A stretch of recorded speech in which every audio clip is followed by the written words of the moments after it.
Onafhankelijkheid naar zijn land moest voorkomen. Onafhankelijkheid naar zijn land moest voorkomen. Aaron tak zijn de welong. No one angry feti no kom. Nanga onafhankelijkheid naar Israël.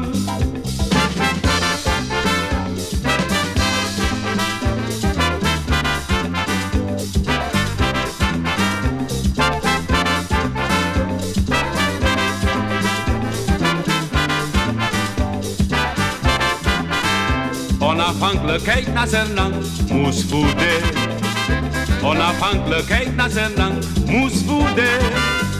Bruma tak zij de weg. No one angry feti no de. Langa onafhankelijkheid naar Israël.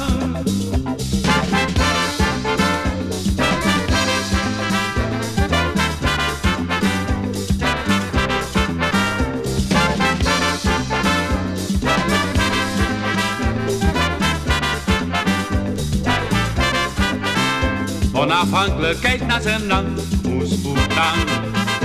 Onafhankelijkheid naar zijn land moest voetaan. Laat mij me kwam pitje pari. Mane ati anabusari. Nanga onafhankelijkheid naar Israël.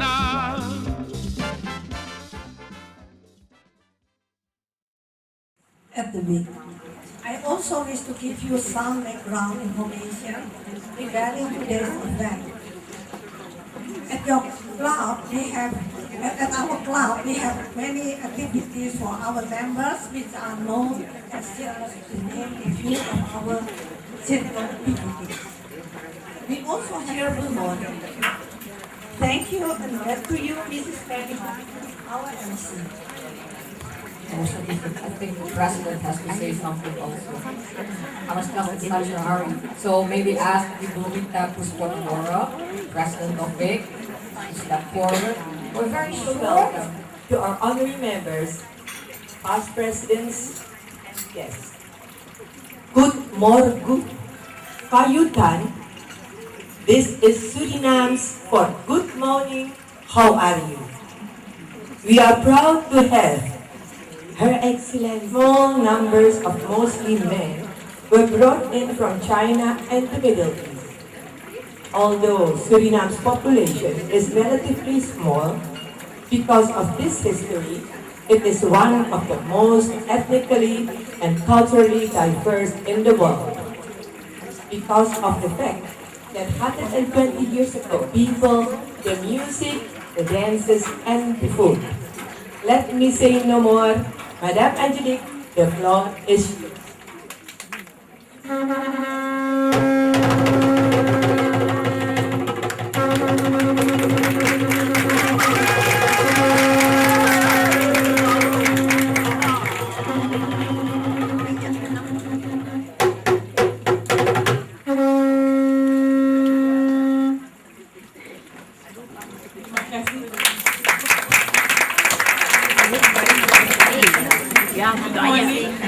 This is a typical way in Suriname for opening business. The WIC has introduced me to so many friends, to the culture of Indonesia, to all kinds of events. I've learned a lot through the WIC, and I've learned to know a lot of people through the WIC. And I felt it was good to do something back. Give something back by teaching them about Suriname. So, culturally, quickly I've worked with the WIC because it essentially somewhat like traditional. When you put it on your head, you actually send a message. And everybody determines their own message by the way they tie it and the fabric they choose and so many things more. So in the end, you'll be active folding and tying with us, and hopefully you all succeed in making your own anisa. We'll see. I'm sure you will. And that's probably it, but not just yet. After we close, you can have a taste of the Surinamese food. Because Surinamese like two things, just like Indonesians. Partying and eating. So there is no coming together without food. So at the end, please try some of the Surinamese food. Thank you, ladies and gentlemen. Those who are actually from similar. But they might be Surinamese.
That was Maury, the victory dance by Sergeant. In the north of Brazil, and we also bought the British Guyana and French Guyana, and in the north we bought the Atlantic Ocean. And we are in the lucky circumstances that we speak Dutch. We learn Spanish in school and English. We learn Portuguese from our Brazilian neighbor, Spanish from our neighbor starting with Venezuela. So I hope that through seeing these traditional costumes, you will get a good idea of who we are.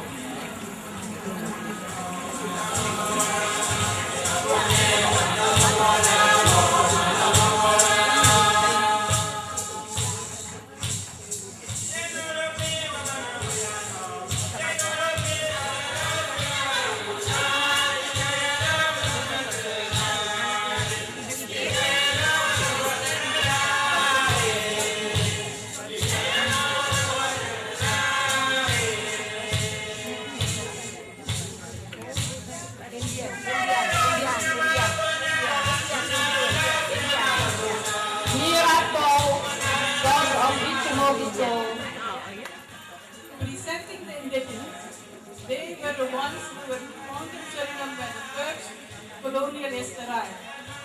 These are the indigenous, we also call them the Amerindians.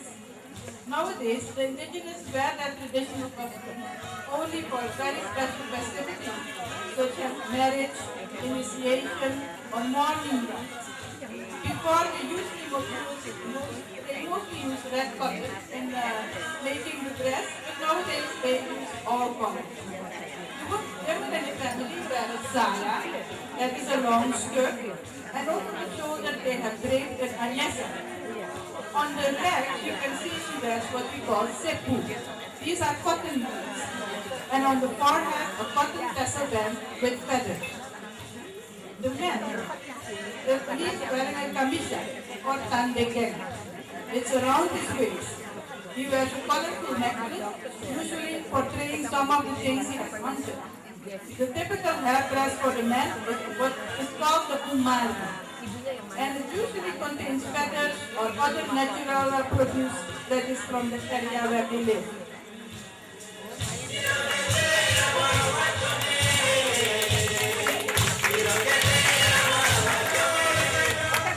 And here we have the young generation. They like the colors. She is dressed for a very nice festivity, probably a dance with her peers.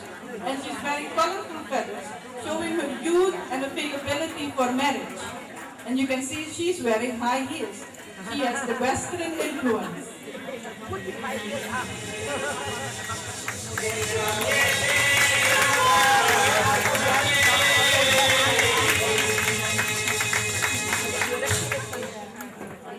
That was Rukia, Mirabella, and Rivka.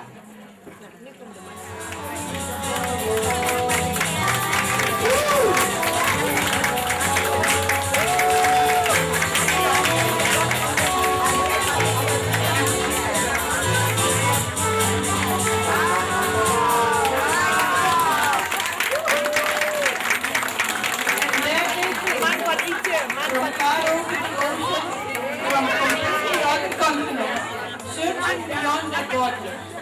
They came, the Spanish, the Portuguese, the French, the English, and the Dutch. From the conquistador to the Purin. Today they are represented by the Spanish and the Dutch. And you know what's really nice about this? The Dutch here are represented by the Spanish. And the Spanish are represented by the Dutch. The Surinamese way.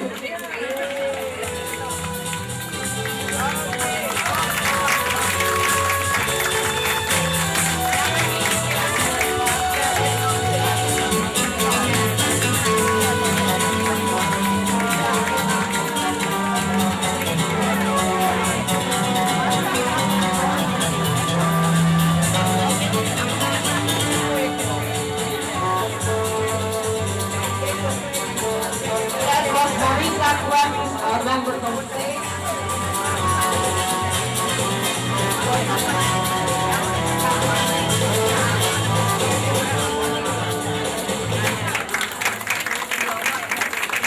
Once the Europeans settled into Suriname, they started plantations.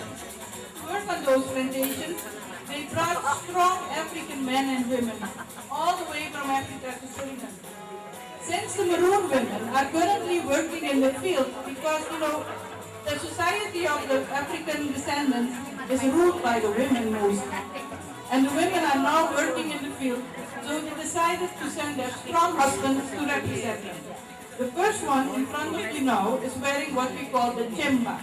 This is a very nicely embroidered cloth by his wife as a token of her love, which he has draped over his shoulder. The jemba is worn by men as a sense of pride.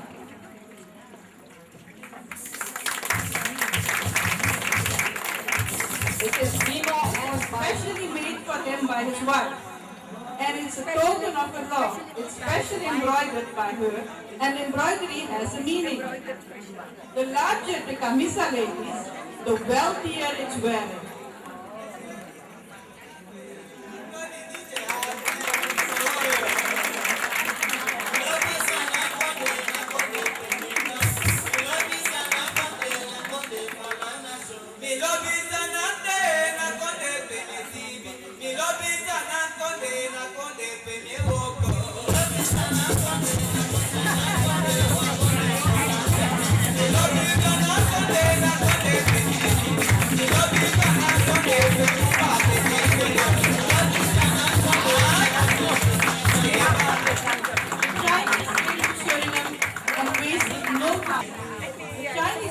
With their beautiful Shanghai dress drove many men crazy. The other women went wild. The Chinese men had to fight out many suitors for their wife, but they always remained very, very grand. Teresa and Angie.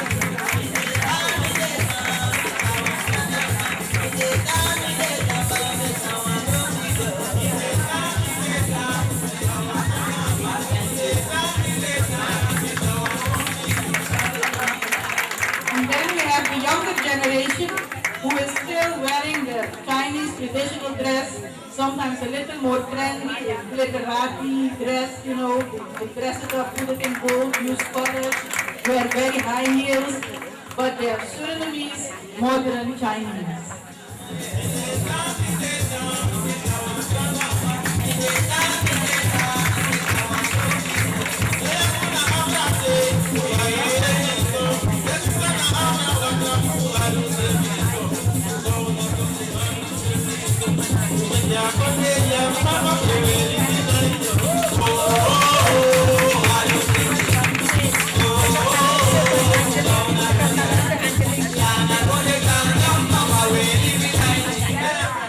Ladies, I introduce you to our koto misi. The koto is the traditional dress of the Creole women. The Creole women are women that came about after abolition of slavery. The slaves who worked in the city remained there and they started to call themselves Creoles. This is the traditional dress for them. It originated after the abolition of slavery. There are two stories about this dress. One tells us that because the government made a law that demanded all women to cover up their breasts, the women designed this, created this by themselves with African influences and French influences, and they made a koto. But there is another story that tells us that it was actually heavily influenced by the plantation owners' wives, who found often that their husbands' eyes were wandering and admiring the bare breasts of the nice African women. And so they designed the dress to hide their curves, big, bulky, and round. But the Creole women are strategists and know how to turn that around to show their sexy and sensual moves.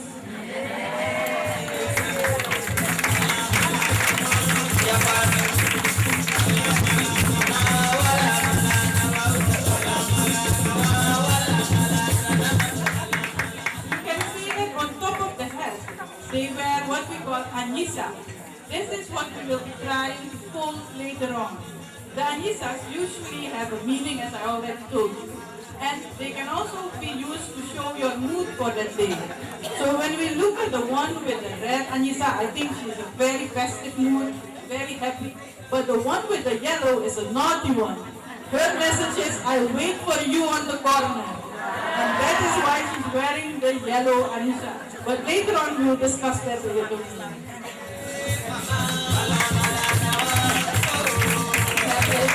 Amy and Remy from the Suriname Embassy.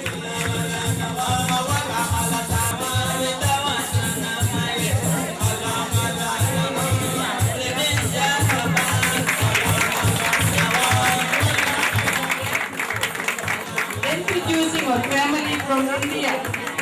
After abolition of slavery, laborers were needed, and so yet another family member arrived all the way from India. The women were wearing beautiful saris and they were a wonderful sight, colorful, beautiful, accentuating their gracefulness. The men accompanying them, they were wearing what we call sherwani, very nicely embroidered.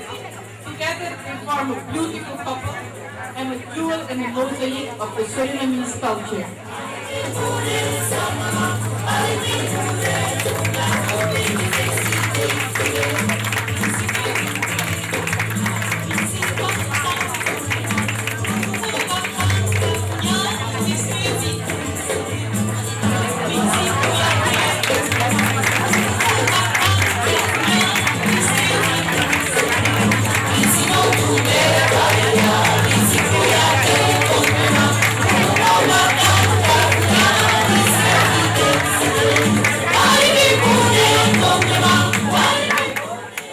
Last but definitely not least, on August 9, 1890, arrived the first Japanese and joined the multicultural Surinamese family. The women were on the Koran attended a klambu, usually of lace, but in later years made from cotton. She would complete her dress with a selendang. Nowadays, the Japanese women wear many other styles. The Japanese men were wearing patak komprang and a bayu. Nowadays, they often wear batik shirts. Sometimes at religious events, they cover the head with a flag or batik stitching. The Japanese have truly integrated their Suriname.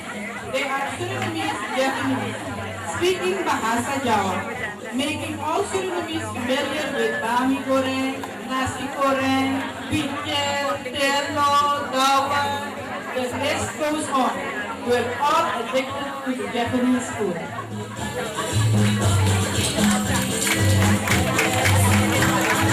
Our very own Almira Bamba and the very young partner today, Richard.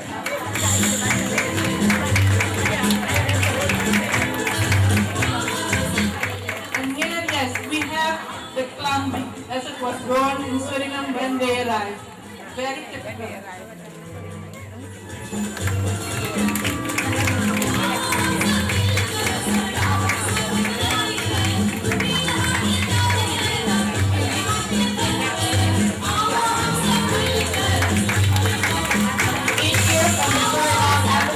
Richard and our very own Almira Bamba.